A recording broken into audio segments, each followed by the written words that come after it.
சிந்தையில் சிவயோகம் வருகிறதே.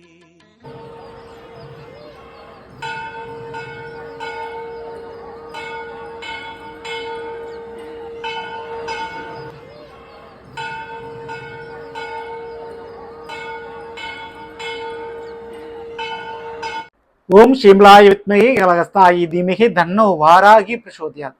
நல்லதே நடக்கும். ஓம் நம சிவாயும். எல்லாம் வல்ல ஸ்ரீ வாராகிமன் திருவடி சரணம். இன்றைய பதிவில் துலாம் ராசியில் பிறந்த நண்பர்களே, எதிரியும் கடனையும் வெல்ல சரியான தருணம். கடவுள் கொடுக்கும் காலக்கெடு. இந்த டயத்தை மிஸ் பண்ணிடாதீங்க. கிட்டத்தட்ட 1 அல்ல 2 அல்லங்க 138 நாட்களை உங்களுக்கு வாரி வழங்க போகிறார் கடவுள். அந்த கடவுளுடைய கருணையால் எதிரியும் கடனையும் வெல்லக்கூடிய சரியான வாய்ப்பு சந்தர்ப்பம் உங்களுக்கு அமைய போது. காரணமே சனி பகவானுடைய வக்ரம். இன்றைய பதிவுல சனி பகவானுடைய வக்ரத்தினுடைய பலங்களை தான் நம்ம பார்க்க போறோம். பதிவு ஃபுல்லா பாருங்கள் நம்ம சேனல். ஏற்கனவே குரு பயிற்சி பலங்கள் மற்றும் தமிழ் புத்தாண்டு பலங்கள் எல்லாம் பதிவிட்டாச்சு.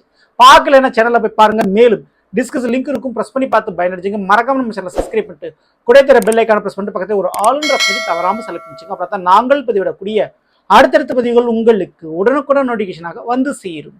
துலாம் ராசியில் பிறந்த நண்பர்களே, துலாம் ராசியை பொறுத்தவரை முதல்ல நான் தெளிவுபடுத்தக்கூடிய விஷயம் என்னன்னா, 7.5 சனி, அஷ்டமச்சனி, அர்த்தாஷ்டம சனி என சனி பகவானால் எந்த பிரச்சனையும் உங்களுக்கு இல்லை. ஆனா சனி பகவான் உங்களுடைய துலாமிற்கு உச்சக்காரகன். அதாவது உங்க ராசியில உச்சமடையக்கூடிய கிரகமே அது சனி பகவான் தான். அந்த சனி பகவான் உங்களுடைய துலாமிற்கு 4ஆம் வீடான மகரத்திற்கும் 5ஆம் வீடான கும்பத்திற்கும் அதிபதியா இருக்கக்கூடியவர். அவர் 4க்கும் 5க்கும் உரியவர். 6ல் போய் மறைந்திருந்தார். அதாவது மீனராசியில தான் இப்ப சனிமான் இருக்கிறார். ஓகேங்களா? அப்படிப்பட்ட அந்த சனிமான் 6ல் அமர்ந்ததுனால இந்த துளாராசிக்காரங்களுக்கு வேலையில கடுமையான போட்டிகளும் எதிரிகளும் உருவாகி இருப்பாங்க. வேலை சம்பந்தப்பட்ட விஷயத்துல ஒரு பயம் இருந்துகிட்டே இருக்கும். வேலை பறிபோயிருமோ, வேலை இழந்துருவோமோ அப்படின்ற ஒரு விஷயங்கள் இருக்கும். வேலை சில அவமானங்கள் கூட ஏற்படக்கூடிய சூழல் உருவாகலாம். தேவையில்லாத கடன் பிரச்சனை, அதாவது மெடிக்கல் நோய்வாய்ப்பட்டு ஏதாவது ஆஸ்பத்திரி செலவுக்கு அதிகமாக ஏற்பட்டு அதனால ஒரு கடன் பிரச்சனை உங்களுக்கு உருவாகி இருக்கலாம். அதே போல சொத்துக்கள் ரீதியான எதிரிகளோ அல்லது கடனோ உருவாகி இருக்கலாம். இப்படிப்பட்ட தருணத்தை அந்த சனி பகவான் இப்ப வக்ரம் அடைய போறார். அதாவது 6ல் இருக்கக்கூடிய சனி வக்ரம் அடைந்தால் மிகுந்த யோகம். எப்போ? ஜூலை மாதம் 27ஆம் தேதி சனி பகவான் வக்ரம் அடைகிறார். வக்ரம்னா என்னங்க அப்படின்னா, ஒரு கிரகம் பின்னோக்கி நகர்ந்து போறதான் நம்ம வக்ரம்னு சொல்றோம். அதாவது நேர்வழியில் பயணித்த ஒரு கிரகம் பின்னோக்கி டிராவல் பண்றதா வக்ரம். ஜூலை 27ஆம் தேதியிலிருந்து இந்த வருடம் டிசம்பர் 11ஆம் தேதி வரை கிட்டத்தட்ட 138 நாட்கள் இவர் வக்ரத்தில் இருக்க போகிறார். இந்த வக்ர காலகட்டம் ரொம்ப ரொம்ப சூப்பரான காலகட்டம். ஏன் அப்படின்னா, ஒரு நல்ல ஒரு கிரகம் சுப கிரகம் குருபான் வக்ரம் அடைஞ்சா நல்ல பலனை அவரால் செய்ய முடியாது. அதே போலதான் ஒரு அசுப கிரகமான சனி பகவான் வக்ரம் அடைந்தால் கெடுபலனை அவரால் செய்ய முடியாது. அதுவும் குறிப்பிட்டு 6ஆம் வீட்டில் அமர்ந்திருக்கிறார். 6ல் சனிவன் வக்ரம் அடைந்திருக்கிறதுனால முதல்ல துளாராசிக்காரனுக்கு தீரக்கூடிய பிரச்சனை எதுனா கடன் பிரச்சனை. சொத்து ரீதியா வாங்கிய கடன், கல்விக்காக படிப்புக்காக வாங்கிய எஜுகேஷன் லோன், இவையெல்லாம் அடையும். சில பேர்த்துக்கு காதலே எதிரியாக இருக்கும், அல்லது கல்யாண வாழ்க்கையே பிரச்சனையாக மாறும். நீங்க நம்பி கரம் பிடிச்ச அந்த கல்யாண துணையை, அதாவது உங்களை வாழ்க்கை துணையை உங்களுக்கு எதிரியாக இப்ப ஃபைட் பண்ணிக்கிட்டு இருக்கலாம். அப்படிப்பட்ட அந்த காதல் மற்றும் வாழ்க்கை துணை சம்பந்தப்பட்ட பிரச்சனைகள் அவங்களே எதிரியா மாறினாங்கன்னா அவர்களால் ஏற்படக்கூடிய இடைஞ்சல்கள், தொந்தரவுகள், பிரச்சனைகள் குறையும். ஓகேங்களா? ஸோ கல்வி கடன் தீரக்கூடிய வாய்ப்பு இருக்குது. சொத்து ரீதியாக வாங்கிய கடன் குறையக்கூடிய வாய்ப்புகள் இருக்குது. சொத்துக்காக ஏதாவது எதிரிகள் பிரச்சனைகள் உருவாகி இருந்தாலும் அந்த எதிரிகள் அடங்குவார்கள் அல்லது விலகுவார்கள். சரிங்களா? சொத்துக்காக ஒரு கோர்ட்டு கேஸ் வழக்கு போயிருந்தாலும் அந்த வழக்கு பிரச்சனை முடிவடையக்கூடிய, அதாவது உங்களுக்கு சாதகமா முடிவடையக்கூடிய தருணம் இது. ஓகேங்களா? அதே போலதான் அந்த காதல் சம்பந்தமான பிரச்சனை, தேவையில்லாத காதல், வீட்டுல காதலால ஒரு பிரச்சனை, சண்டை சச்சரவு போய்கிட்டு இருக்கு. இப்படிப்பட்ட சூழலா இருக்கக்கூடியவங்களுக்கு அது இப்போ சரியாகும். ஓகேங்களா? ஸோ அதற்கு அடுத்து மிக முக்கியமா இந்த வேலையில நான் சொன்ன மாதிரி எதிரிகள் கூட வேலை பார்த்துட்டே உங்களுக்கு துரோகம் பண்ணுவாங்க. தொழில் ரீதியாக இருக்கக்கூடிய எதிரிகள் இவங்கெல்லாம் கொஞ்சம் அடங்குவார்கள், விலகுவார்கள். அப்போ வேலையை பத்தி இனிமே பயப்பட வேண்டாம். ஒரு 138 நாளுக்கு வேலையில உங்களுக்கு ஒரு கேரண்டி இருக்குது, ப்ரமோஷன் இருக்குது, சம்பள உயர்வு இருக்குது. வேலையில யார் உங்களை தோற்கடிக்கணும், வேலை இழக்க வைக்கணும் அப்படின்னு நினைச்சாங்களோ அவங்களோட சூழ்ச்சி முறியடிக்கப்படும். அப்ப துளாராசிக்காரங்களுக்கு இந்த வேலையில கிடைக்க வேண்டிய பொறுப்புகள், அந்தஸ்து, அதிகாரங்கள் கிடைத்து விடும். அப்போ இந்த டயத்துல கண்டிப்பா அந்த உயர் பதவிக்கு நீங்க முயற்சி பண்ணலாம். வேலை இல்லாதவங்களுக்கு அந்த வேலைக்கு ட்ரை பண்ணலாம். கண்டிப்பா வேலை கிளிக் ஆகி கிடைக்கக்கூடிய சாத்தியக்கூறு நம்பவே இருக்கு.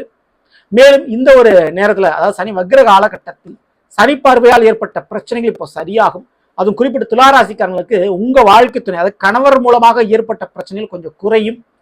டூ வீலர் சம்பந்தமான விபத்துகள் சார்ந்த பிரச்சனை இருந்தால் அந்த பிரச்சனை சரியாகும். கிட்னி ரிலேட்டடாக இருக்கக்கூடிய சுகர் கம்ப்ளைண்ட் சம்பந்தப்பட்ட பிரச்சனை இருந்தால் அது கொஞ்சம் கிளியர் ஆகும். பெண்களால் வீட்டில் ஏற்பட்ட பிரச்சனைகள் சரியாகக்கூடிய வாய்ப்புகள் இங்கே உண்டு. சரிங்களா? மிக முக்கியமா திருமண வாழ்க்கையில ஒரு ஏமாற்றம், ஒரு நிம்மதியற்ற தன்மை இப்படிலாம் இருந்துச்சுன்னா அதெல்லாம் சரியாகி திருமண வாழ்க்கையில ஒரு நிம்மதியும் ஒரு சுகமும் உங்களுக்கு கிடைக்கும். அடுத்து மிக முக்கியமா வீட்டு பிரச்சனை சரியாகக்கூடிய வாய்ப்புகள் இங்க இருக்கு. நீங்க எதிர்பார்த்த மாதிரி இடம் மாறி போகக்கூடிய ஒரு சான்சஸ் உங்களுக்கு கிடைக்கும். தப்பிச்சா போதும் அப்படின்ற மாதிரி பிடிக்காத ஒரு கம்பெனி, பிடிக்காத ஒரு வேலையிலிருந்து இருந்துட்டு இருப்பீங்க. அதுல இருந்து தப்பிக்கிறதுக்கு வேற ஒரு இடத்த மாறுறதுக்கு, வேற ஒரு வேலைக்கு மாறுறதுக்கு வாய்ப்பு கிடைக்கும். இந்த வாய்ப்போடு சேர்த்து மிக முக்கியமா கவனிக்க வேண்டியது வெற்றியும் கிடைக்கும். ஆமாங்க, கோர்ட்டு கேஸ் வழக்குகள், சொத்து விஷயங்கள் மற்றும் வேலை சார்ந்த விஷயத்துல வெற்றிகள் உண்டு. இந்த துளாராசிக்காரங்களுக்கு அது எந்த மாற்று கருத்தும் இல்லை. மேலும் உங்களுடைய பிள்ளைகள் வழியில ஏதோ ஒரு விஷயங்கள் தடையாக நின்றுகிட்டு தடை உடைந்து நல்லபடியாக அது நடந்தேறும். அப்போ பிள்ளைகளுடைய காரியம் முழுமையடையும். அதுல ஒரு வெற்றிகள் கிடைக்கும். உங்க பிள்ளைகள் வழியில் நீங்க எதை எதிர்பார்க்கலாம் அது நடக்கும். சில பேருக்கு இந்த புத்திர பாக்கியம் கிடைக்கிற கூட யோகம் உண்டு. மிக முக்கியமா நரம்பு சம்பந்தப்பட்ட பிரச்சனைகள், உயிரணுக்கள் கவுண்டிங் குறைவு, இரும்பு சத்து குறைபாடு, இப்படி ஒரு பிரச்சனை இருக்குது அப்படின்றவங்க அந்த பிரச்சனை இப்போ சரியாகக்கூடிய வாய்ப்புகள் உண்டு. மேலும் மறைமுகமான எதிரிகளால் ஏற்பட்ட பிரச்சனை, இந்த ஏவல், பில்லி, சூனியம், செய்வினை, மாந்திரிகம் சம்பந்தப்பட்ட விஷயங்கள் உங்களுடைய குலதெய்வம் மற்றும் இஷ்ட தெய்வத்தினுடைய அருளால் அது சரியாகும். ஓகேங்களா? ஸோ அந்த விஷயத்தை நினைச்சு நீங்க இனிமேல் பயப்பட வேண்டாம். அப்போ இஷ்ட தெய்வம் மற்றும் குலதெய்வ வழிபாடுகளை தவறாம பண்ணுங்க. இஷ்ட தெய்வம் என்பது துர்க்கை, காளி போன்ற பெண் தெய்வங்களாக இருந்தால் ரொம்ப ரொம்ப நல்லது. நீங்க எந்த தெய்வத்தை வணங்கிட்டீங்களோ அந்த தெய்வத்தை உடும்பாக இன்னும் வணங்க வேண்டும். அப்படி வணங்கும் போது இந்த எதிரி, கடன், இந்த ரெண்டுமே வீழ்ந்து போகக்கூடிய தருணம் இது. சரிங்களா? இந்த 138 நாட்கள்ல பல வருடமா இழுத்து வந்த பிரச்சனைகள் கூட, முடியாத பிரச்சனைகள் கூட முடியப்படும். சரிங்களா? ஸோ இந்த சான்ஸை மிஸ் பண்ணிடாதீங்க துளாராசிக்காரங்க. வழக்குகள் பிரச்சனை, வாழ்க்கை சம்பந்தமான பிரச்சனை, திருமண வாழ்க்கை சம்பந்தமான பிரச்சனை இவை தீரக்கூடிய வாய்ப்பும், கடன் அடையப்படையக்கூடிய வாய்ப்பும் கண்டிப்பா ஏராளமான முறையில உங்களுக்கு உண்டு. இந்த ஒரு நேரத்துல வேலை மாற்றத்துக்குண்டான முயற்சியில் நீங்க தாராளமா நீங்க இறங்கலாம். அதுல எந்த விதமான ரிஸ்க்கும் பயம் வேண்டாம். கண்டிப்பா வேலையில இருந்த அவமானங்கள் நீங்கும், முக்கிய பொறுப்புகள் கிடைக்கும். முக்கியமா படிக்கிற மாணவர்களுக்கு படிக்கும் போதே ஒரு அப்பாயின்மெண்ட் ஆர்டர், வேலை வாய்ப்புக்குண்டான சான்சஸ் இங்கே இருக்கு. சரிங்களா? சில பேர் இந்த வெளிநாடு வேலைக்கு முயற்சி பண்ணிக்கிட்டு இருப்பீங்க, அல்லது வேற ஒரு ஊருக்கு நான் போகணுன்ற முயற்சி பண்ணிக்கிட்டு இருப்பீங்க. அப்படிப்பட்ட உங்களுடைய முயற்சிக்கு பெரிய வெற்றிகள் கிடைக்கும். வேற ஒரு ஊருக்கு நீங்க போகக்கூடிய சாத்தியக்கூறு அதிகமான முறையிலே இருக்கு துளாராசிக்காரங்களுக்கு. இந்த ஒரு நேரத்துல இந்த அரசு வேலைக்கு நான் முயற்சி பண்றேன், அல்லது அரசாங்க சம்பந்தப்பட்ட விஷயத்துல எனக்கு ஒரு பிரச்சனை போய்கிட்டு இருக்கு, அதுல பயமா இருக்கு அப்படின்றவங்களுக்கு அந்த பயம் நீங்கி, சரிங்களா, வேலையை நீங்க ஸ்மூத்தா பார்க்க முடியும். அந்த பிரச்சனையிலேருந்து நீங்க தப்பிச்சிருவீங்க. ஸோ மறைமுகமான வழிகளில் இருக்கக்கூடிய எந்த பிரச்சனை தான் அந்த பிரச்சனை தப்பிக்கக்கூடிய வாய்ப்பு உண்டு. அரசு வேலைக்கு முயற்சி பண்றவங்களுக்கு கூட அந்த முயற்சியில வெற்றிகள் கிடைக்கக்கூடிய ஒரு காலகட்டமாக இது கண்டிப்பான முறையில் இருக்கும். நீங்க செய்ய வேண்டியது ஒன்னே ஒண்ணுதான், காளி மற்றும் துர்க்கையம்மனுடைய வழிபாடுகளை சனிக்கிழமை மற்றும் அமாவாசை தினங்கள் கண்டிப்பா இந்த 138 நாட்கள்ல செய்துவிட்டு வாங்க.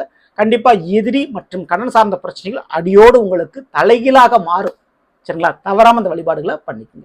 இந்த பதிவு பிடிச்சிருந்தா லைக் பண்ணுங்க, மற்றும் மறக்காம நம்ம சேனல் சப்ஸ்கிரைப் பண்ணி வச்சுட்டு கூட தர பெல் ஐக்கான பிரஸ் பண்ணி பக்கத்துல ஒரு ஆளுன்ற ஆப்ஷன் தவறாம செலக்ட் பண்ணிச்சுங்க. அப்பதான் நாங்கள் பதிவிடக்கூடிய அடுத்தடுத்த பதிவுகள் உங்களுக்கு உடனுக்குடன் நோட்டிபிகேஷனாக வந்து சேரும். அடுத்த பதில் சந்திப்போம். நன்றி, வணக்கம். நல்லதே நடக்கும். நம சிவாய். எல்லாம் அல்ல ஸ்ரீ பாரகிமன் திருவடி சரணம்.